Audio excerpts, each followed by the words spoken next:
Welcome back to the Bailey Work Channel. I'm Chris, and in this video I'll be showing you how, for next to nothing, I built a smokeless fire pit using materials that I had laying around. My wife and I have 4 beautiful daughters and we love camping. But even more than that, we love campfires. You know the saying, where there's smoke, there's fire? Well, we've found that inevitably where there's fire, there's smoke.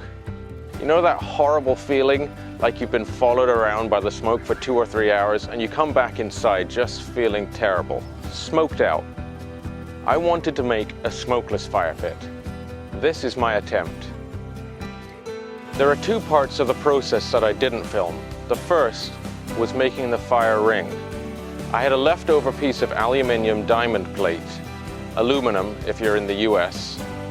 The material was 4 feet wide, so I needed 2 pieces to construct the circle.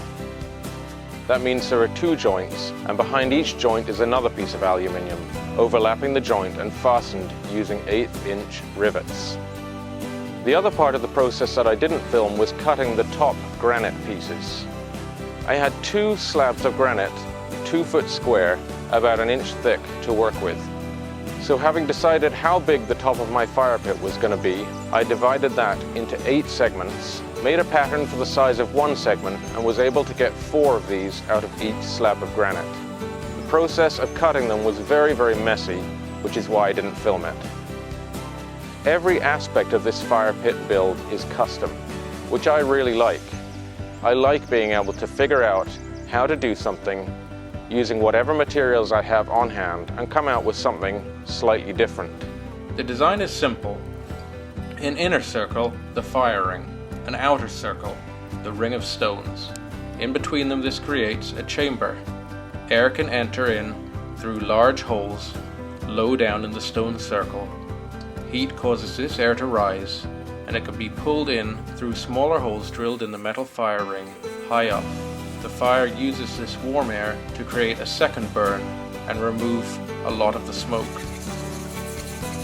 There should be plenty of air available lower down in the fire ring for combustion and normal burning, as the diameter is quite big and the height comparatively small.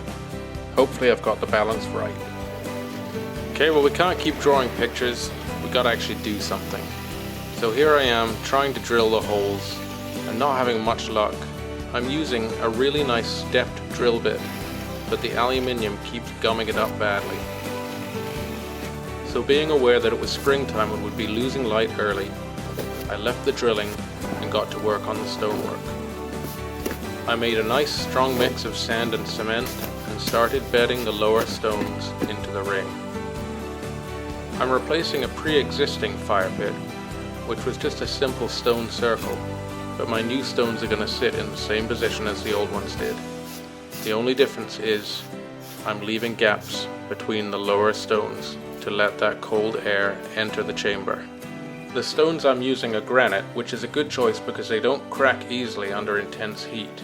However, these stones are fairly rough, relatively difficult to cut, and so staggering them to create the lower openings was more difficult than I expected. I realized I was losing light fast, so I had to pick up the pace.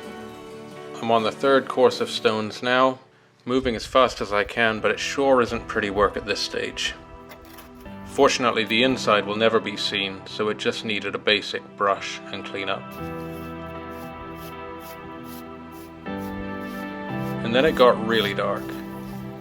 So I ended up cleaning up the outside of the stones while my daughter held a flashlight. So I came back a few days later with renewed zeal. A suggestion was made that I try WD-40 on the step bit, and sure enough, this worked wonders. Drilling suddenly became a smooth, easy job, and I completed the job in about 10 minutes. The question is, if smoke is created making a smokeless fire pit, is it really smokeless?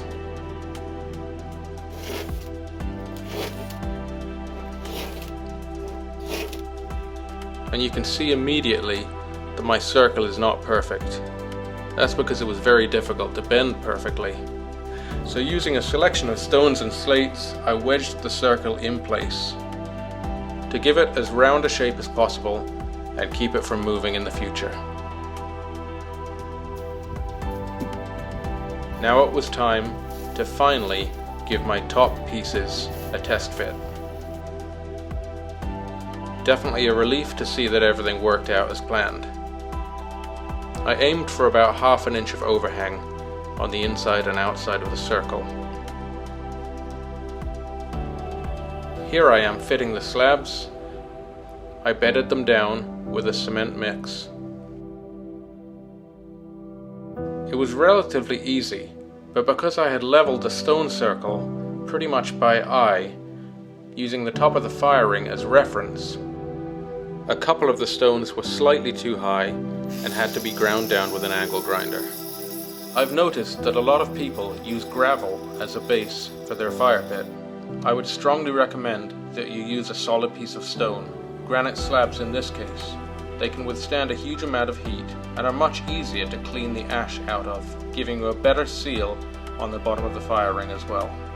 I then grouted the joint with the cement and the job was done. Just a note on that, the grout cracked after the first fire and I ended up replacing it with grey silicon. Silicon can withstand a huge amount of heat, and after 5 or 6 fires, it's held up really well. You're so kind. What did you say about it? So pretty. Thank you. Can you be with me for a few seconds? Maybe. Okay. And finally, I've been wanting to start a fire in this thing ever since I began.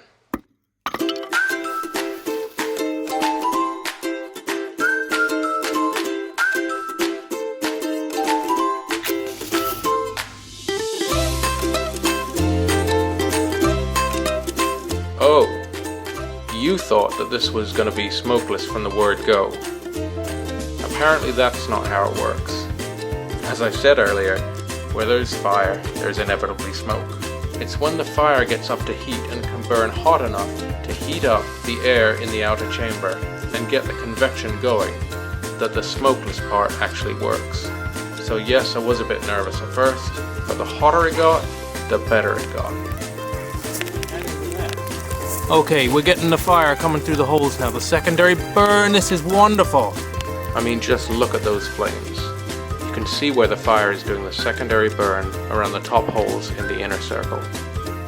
So all in all, a great success. While it would be untrue to say that this fire pit is completely smokeless, I can most definitely say that it is a smoke-less fire pit. Another job well done.